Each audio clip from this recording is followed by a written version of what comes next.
Hey everyone, and welcome to Repurpose Live, where we rethink your growth, your wellness, and your purpose. My name is Lissa Figgins, and it's my mission to help women create the health, time, and resources to create that life that you love. And today, I'm excited to introduce you to an amazing woman who can also help you with those priorities. Tammie Mobley is with us today. She's a survivor, an advocate, and an ambassador for women. And she, as well as is a speaker, a radio show host, and the owner of Flawless Imperfections. And what she is doing is really helping women to look for the red flags in unhealthy relationships so that they can live well in that area of their life as well. So Tammie, thank you so much for joining us today. Tell us a little bit more about your journey. What got you to where you are today, and how are you helping other women? Okay, so first of all, I want to say thank you, Lisa, for having me on. Thank you for having me here. Once again, my name is Tammy. I am the owner and CEO of Flawless Imperfections. And Flawless Imperfections really was birthed because I feel like women, we wear masks. So we go around flawlessly with our eyebrows, our hair, our makeup, but inside we're broken. And that's exactly what I was, because I am a domestic violence survivor. And I did not know the red flags in an unhealthy relationship with my first husband, who was my abuser. So when we talk about red flags, like I didn't know that when he was following me, that was called stalking. Of course, because I was so young, I just thought that, okay, that it was just cute. My girlfriends thought it was cute that he was following me. We were just laughing about it, not realizing that it was a red flag in an unhealthy relationship. And ultimately, that relationship turned from emotional abuse to mental abuse to physical abuse. So now's my mission to help women recognize the red flags in an unhealthy relationship. And not only women, but I do with teens also. I work with teens all the time, especially last month was extremely busy for me for Teen Dating Violence Awareness Month. So a lot of times we're thinking about the women not knowing it, but we need to start with our youth so they won't become domestic violence survivors. Oh, for sure. I love that, because by being as preventative as possible and helping people to see those signs before it leads to things that yours did, then we can save a whole lot of emotions and, physical scars, emotional scars, things like that happen. So Yeah. I love the fact that, I'm sure you weren't jumping up and down when these things were happening saying, yay, I've got this great reason now to help other people. But I love that you've taken something that was tragic, right? Something that was very hurtful, and you've turned that into, you've repurposed yourself, right? Like we talk about on this show, you're Definitely. living repurposed, and you're using this to make a difference in the lives of others. So as you're working, with women, what does that look like? Are you doing things one-on-one? Are you doing things in groups? I know you've got a radio show, like what types of ways are you serving Yes. women who All are of the in that? above. Okay. So I Okay. actually have women that reach out to me either Instagram, they message me, they email me, asking me about advice if they're in an unhealthy relationship right now, Mm. or it doesn't even have to be a physical unhealthy relationship, just any kind of unhealthy relationship.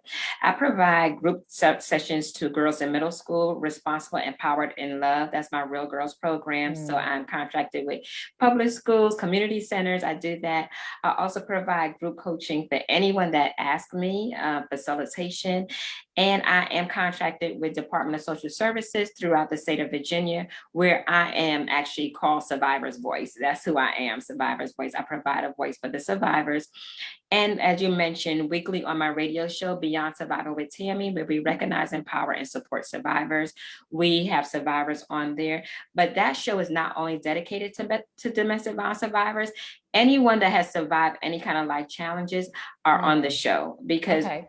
no matter what it is, it's still you're still a survivor. Right, right. We all have our story, right? And we can either Right. sit and wallow in what happened to me and a woe is me, or we can do what you've done, which is to repurpose yourself and say, there are other women out there that need to hear this message, that need to, have the support, have the resources that maybe you wished you would have had, or that you got, from others Right. that were around you. And I was speaking with someone earlier who was talking about, she's been through some traumatic things as well. And just, Mm. when you come alongside someone, Tammy, and you can say, my story is not the same, but I've been there. I know how this feels, right? I feel like that's so different than someone just sitting, in an office with a, like a counselor or something like that, just because you have that personal connection. So Right. what are some of the red flags that you wish, you mentioned a few that you wished you would have seen, as you're working with women now, and maybe someone who's listening right now, maybe they'll recognize these in their own relationship, and it's, and so what to look for, but maybe it's somebody who is seeing this in a friend's life, right? And in a friend's relationship. What are some of those key red flags? Tell us a little bit more about what to be looking for. Isolation. You know what? Abuser likes to isolate their survivor or the victim. They want them to all to themselves. So one of the things that I tell people is that, it takes an average of 7 times before a person leaves an unhealthy relationship. So that means they go back and forth. And when they're telling their friends about it, don't be that friend that say, oh, I'm tired of hearing this, or why don't you just leave, right? Be that friend that says, how can I help you? How can I be there for you? So isolation. If they say anything like, I can't live without you, I'm going to kill myself, believe them. A lot of times we think that they're just people are just trying to get attention, but believe them, my abuser committed suicide, right? He died by suicide. So, and at first we didn't believe either. People were saying he just needs attention. So when somebody says that, believe them.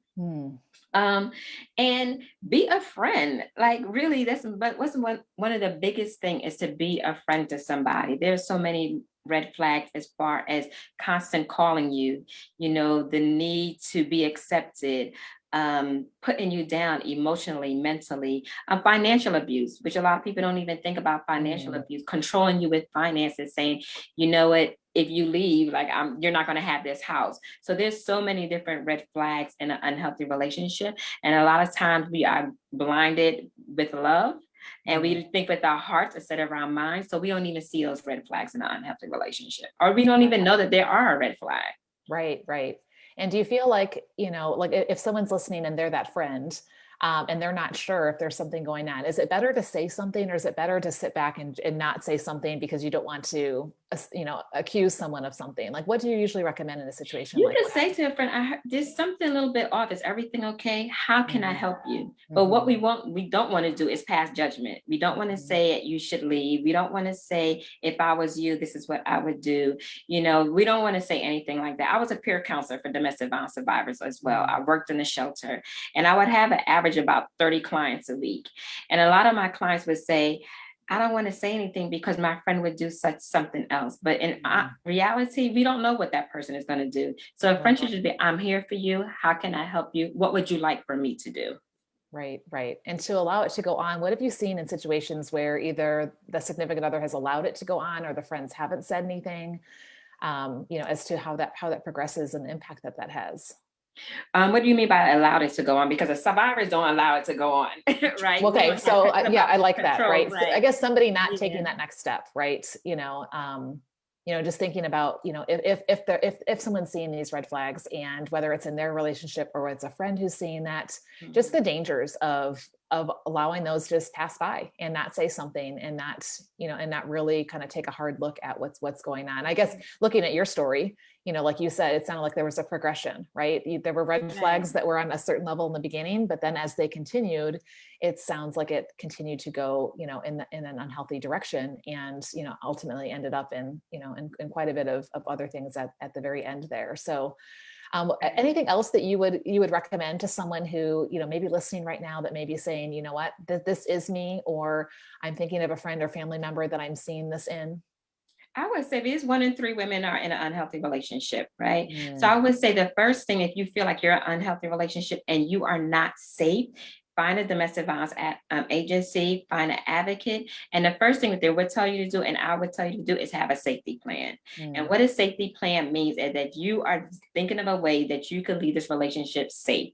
Because if somebody on the outside, they usually say, go ahead and leave, but you can't go and leave, because abuse is about manipulation and control. And once that person loses control, that's when the relationship escalates to where you hear that they're trying to kill that person. So definitely have a safety plan. That means having all your items together. So if you have to leave in the middle of the night, you have it and you're able to leave, and don't let anybody else know your plans. And find a domestic violence agency and an advocate that could help you, because a regular counselor cannot speak to you the same way a domestic violence advocate could speak to you and help you. Okay, that is great to know. I know you've got some great resources. You have your radio show program that you're doing. online. You've got a website. Tell us a little bit more about what people can find when they go to your website and how they can get in touch with you if they just want to talk or they want to learn more or be a part of what you're doing.